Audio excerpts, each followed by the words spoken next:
नमस्कार। मिर्जापुर आपने देखी है? जैसे मिर्जापुर में गद्दी का संघर्ष कालीन भैया और गुड्डू के बीच है, वैसा ही हिंसक संघर्ष बांग्लादेश की दो बेगमों के बीच है। बांग्लादेश एक ऐसा देश है जिसके तीन तरफ भारत है। एक ऐसा देश है जिसे भारत की इकलौती महिला प्रधानमंत्री इंदिरा गांधी ने आजाद करवाया था। एक ऐसा देश है जहां अब तक सेना 4 बार तख्ता पलट कर चुकी है। एक ऐसा देश है जहां अगर मर्द गद्दी पर बैठा तो मारा गया। ये देश 1975 के बाद से दो महिलाओं के जंग का अखाड़ा बन गया। शेख हसीना के तख्ता पलट के बाद बीएनपी यानी बांग्लादेश के मुख्य विपक्षी दल बांग्लादेश नेशनलिस्ट पार्टी के नेता और पूर्व प्रधानमंत्री खालिदा जिया को राष्ट्रपति मोहम्मद शहाबुद्दीन ने जेल से रिहा करा दिया है। खालिदा जिया को भ्रष्टाचार के मामले में 17 साल की सजा सुनाए जाने के बाद साल 2018 में जेल में डाल दिया गया था। आज के इस वीडियो में हम आपको बताएंगे कि कैसे शेख हसीना और खालिदा जिया कभी दोस्त बनी, कभी एक दूसरे की जानी दुश्मन बन गई और आज की तारीख में दोनों की दुश्मनी ने बांग्लादेश को कहीं का नहीं छोड़ा है। तो कहानी पूरी देखिएगा। अभी देखने का समय नहीं है तो कोई बात नहीं, वीडियो सेव कर लीजिए, आराम से देखिएगा। लेकिन शर्त यही है कि कहानी आपको पूरी देखनी है।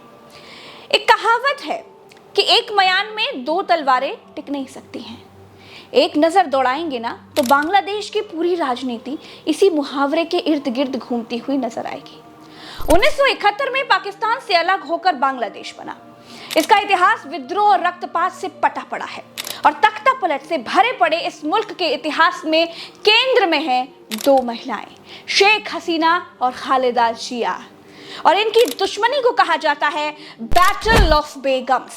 शेख हसीना बांग्लादेश के संस्थापक और बंग बंधु कहे जाने वाले पहले राष्ट्रपति शेख मुजीबुर रहमान की बेटी हैं, जबकि खालिदा जिया पूर्व सैन्य अधिकारी और राष्ट्रपति जियाउर रहमान की बेगम है। दोनों रसूखदार परिवारों से हैं और अपने अपने परिवारों की सियासत को दोनों ने आगे बढ़ाया है। बांग्लादेश के बंग बंधु शेख मुजीबुर रहमान की 15 अगस्त 1975 को उनके परिवार समेत हत्या कर दी गई थी। 1975 के तख्ता पलट में शेख मुजीबुर रहमान और उनकी पत्नी और उनके 3 बेटों समेत कत्लेआम किए गए थे। जिस समय बांग्लादेश में यह सब कुछ हो रहा था, शेख हसीना अपने पति और बहन शेख रेहाना के साथ जर्मनी में थी। उस समय शेख हसीना की उम्र महज 28 साल थी। जियाउर रहमान की सैन्य सरकार ने शेख हसीना के बांग्लादेश आने पर पाबंदी लगाई हुई थी। ऐसी स्थिति में हसीना ने भारत में शरण ली। वो 6 सालों तक दिल्ली के पंडारा हाउस में रही। 1981 में आवामी लीग की अध्यक्ष चुने जाने के बाद वो बांग्लादेश लौटी थी और ये वही साल था जब चटगांव सर्किट हाउस में सेना के कुछ बागी अधिकारियों ने बांग्लादेश के राष्ट्रपति जियाउर रहमान की हत्या कर दी थी। दरअसल चटगांव के GOC major general Mohammad Abul Manzoor का तबादला ढाका करने का जो जियाउर रहमान का आदेश था, वो उनका डेथ वारंट साबित हो गया। जियाउर रहमान की हत्या के बाद उनकी बेगम खालिदा जिया की राजनीति में एंट्री हो गई। इस तरह तख्ता पलट का इतिहास समेटे इन दोनों पार्टियों की कमान महिलाओं के हाथों में आई और बांग्लादेश की राजनीति में वर्चस्व का खेल एक बार फिर से शुरू हुआ। बांग्लादेश ही नहीं बल्कि दुनिया भर में शेख हसीना और खालिदा जिया की कट्टर दुश्मनी के चर्चे हैं दोस्तों। लेकिन एक समय ऐसा भी था जब दोनों ने गिले शिकवे मिटाकर दूरियां कम कर दी थी। मामला कॉमन दुश्मनी का था। बात 1977 की थी जब खालिदा जिया के पति जियाउर रहमान राष्ट्रपति बने थे। उन्होंने राष्ट्रपति बनने के बाद इरशाद को सेना प्रमुख की जिम्मेदारी सौंप दी थी, लेकिन 1981 में जियाउर रहमान का कत्ल कर दिया गया और अब्दुल सत्तार देश के नए राष्ट्रपति बने। लेकिन इरशाद ने जल्द तख्ता पलट कर एहसानुद्दीन चौधरी को राष्ट्रपति बना दिया। हालांकि साल भर के भीतर वो खुद राष्ट्रपति बन गए, लेकिन उनके तौर तरीके बिल्कुल तानाशाह की तरह ही थे। उन्होंने देखते ही देखते देश में मार्शल लॉ लगा दिया। बस यही मार्शल लॉ खालिदा जिया और शेख हसीना को एक साथ ले आया। दोनों कद्दावर महिलाओं ने हाथ मिला लिए। मजबूरन इरशाद को इस्तीफा देना ही पड़ा। जिस स्पीड से देश से मार्शल लॉ हटाया गया, बिल्कुल उसी स्पीड से शेख हसीना और खालिदा जिया ने एक दूसरे का हाथ भी झटक दिया और अपनी अपनी पार्टी की बागडोर संभालते हुए वर्चस्व की इस लड़ाई में दोनों कूद पड़ी। 1991 में देश में आम चुनाव हुए और खालिदा जिया की बांग्लादेश नेशनलिस्ट पार्टी ने शेख हसीना की अवामी लीग को पछाड़ दिया। इस तरह खालिदा जिया बांग्लादेश की पहली महिला प्रधानमंत्री बनी। राजनीतिक तख्ता पलटों के बीच बालों के इलाज की दुनिया में एक तेल ने सभी हेयर ऑयल्स का तख्ता पलट कर रखा है, जिसका नाम है आदिवासी हर्बल हेयर ऑयल। जी हाँ, ये तेल बाकी केमिकल वाले मिलावटी तेलों की तरह बिल्कुल नहीं है। आदिवासी तेल पूरी तरह से जड़ी बूटियों से बनाया जाता है, वो भी ऐसी जड़ी बूटियां जो केवल हक्की पिक्की समुदाय के लोगों के पास ही होती हैं। क्योंकि ये तेल इन्हीं लोगों के पूर्वजों ने बनाना शुरू किया था, तो अब इन्हीं के वंशज इस तेल को दुनिया भर में पहुंचा रहे हैं। अगर आपको भी बालों की समस्या है, आपके बाल झड़ रहे हैं, कमजोर हैं, सफेद हो रहे हैं, या फिर आपके दोस्त परिवार में किसी को भी बालों की समस्या है, तो इससे पहले कि उनके सर के सारे बाल साफ हो जाए, बिल्कुल देर मत कीजिए। आदिवासी हर्बल हेयर ऑयल अभी मंगा लीजिए। नीचे दिए गए नंबर्स और वेबसाइट से ऑर्डर कर सकते हैं आप आदिवासी हर्बल हेयर ऑयल।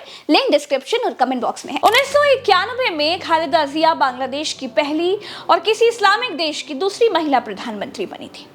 उनसे पहले पाकिस्तान में बेनजीर भुट्टो प्रधानमंत्री पद संभाल चुकी थी। लेकिन खालिदा की ये जीत शेख हसीना को रास नहीं आई। 1996 के चुनाव में शेख हसीना ने एड़ी चोटी का जोर लगा दिया, लेकिन जीत फिर भी खालिदा की ही हुई। शेख हसीना ने खालिदा जिया पर चुनाव में धांधली करने के आरोप लगाए। उस साल 15 फरवरी को चुनाव हुए थे। विपक्ष ने इसका बॉयकॉट कर दिया था। 19 फरवरी को खालिदा जिया ने प्रधानमंत्री पद की शपथ ली थी। उन्हें पद से हटाने के लिए शेख हसीना की अगुवाई में विपक्ष ने असहयोग आंदोलन शुरू कर दिया था। बाद में 31 मार्च को खालिदा जिया को इस्तीफा देना पड़ा था। खालिदा जिया के इस्तीफे के बाद राष्ट्रपति ने संसद भंग कर दी थी। इसके बाद उन्होंने सुप्रीम कोर्ट के चीफ जस्टिस रहे मोहम्मद हबीबुर रहमान को अंतरिम प्रधानमंत्री नियुक्त किया था। उसी साल जून में दोबारा चुनाव कराए गए। शेख हसीना की पार्टी अवामी लीग ने 146, तो खालिदा जिया की बीएनपी पार्टी ने 116 सीटें जीती थी। और इस तरह शेख हसीना पहली बार बांग्लादेश की प्रधानमंत्री बन गई। लेकिन 2001 के चुनाव में खालिदा जिया ने फिर से वापसी कर ली। इस तरह बांग्लादेश की सियासत इन्हीं दोनों महिलाओं के हाथों में कभी आती रही, कभी जाती रही। एक बार हसीना प्रधानमंत्री बनती तो अगली बार सत्ता की चाबी खालिदा जिया के हाथ में होती। लेकिन जो विपक्ष में बैठता उसके पास आरोपों का पिटारा होता। भ्रष्टाचार से लेकर सत्ता के दुरुपयोग और राजनीतिक प्रतिशोध के तहत कार्रवाई जैसे तमाम आरोप लगाए जाते रहे। जबकि सत्ता के केंद्र में बैठा शख्स विरोधी पार्टी के नाक में दम करने लगा। और इस लड़ाई के बीच पिसता कौन रहा? इस लड़ाई के बीच पिसता रहा बांग्लादेश। शेख हसीना और खालिदा जिया के बीच वर्चस्व की इस लड़ाई में इतिहास को बार बार दोहराया गया। कई दशकों की अनंत जंग खत्म होने का नाम ही नहीं ले रही थी। हसीना और खालिदा के बीच की ये जंग खुद को सत्ता के केंद्र में रखने से ज्यादा दूसरे को सत्ता से दूर रखने की है। इसी का नतीजा है कि बांग्लादेश हिंसा की आग में जल रहा है। साल 2009 से लगातार प्रधानमंत्री पद पर काबिज हसीना का प्रधानमंत्री पद तो गया ही, साथ ही साथ उन्हें देश छोड़ करके भी भागना पड़ा। सेना अंतरिम सरकार बनाने जा रही है तो उनकी दुश्मन खालिदा जिया अब जेल से रिहा हो गई हैं। दोस्तों, बांग्लादेश के हालातों पर भारत की संसद में भी बात हुई। कांग्रेस से मनीष तिवारी ने सवाल पूछा और विदेश मंत्री ने इसका जवाब भी दिया। दोस्तों, भारत 5 तरफ से अस्थिर देशों से घिरा हुआ है। नेपाल, श्रीलंका, पाकिस्तान, बांग्लादेश में अस्थिर सरकारें हैं। लोकतंत्र पूरी तरह से दम तोड़ चुका है। एशिया के भीतर भारत ही एक ऐसा देश है जहां लोकतंत्र बचा हुआ है। हालांकि यहाँ भी लोकतंत्र को कुचलने वाले, मनमानी करने वाले, आरक्षण पर प्रहार करने वाले बदनीयत नेताओं की कोई कमी नहीं है। खैर, आखिर में आपको भारत देश के प्रधानमंत्री नरेंद्र मोदी के इस बयान के साथ छोड़ जाती हूँ।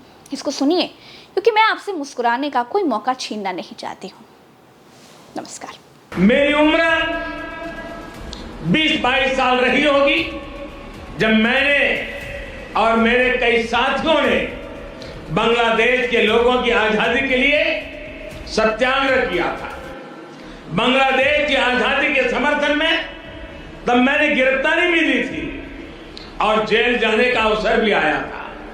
यानी बांग्लादेश की आजादी के लिए जितनी तड़प इधर थी उतनी ही तड़प उधर भी थी। और हाँ दोस्तों, अगर बाल आप उगाना चाहते हैं, मजबूत रखना चाहते हैं, काले घने बड़े रखना चाहते हैं, तो आदिवासी हेयर ऑयल ऑर्डर करना बिल्कुल मत भूलिएगा। मैंने डिस्क्रिप्शन और पिन कमेंट में लिंक दे दिया है।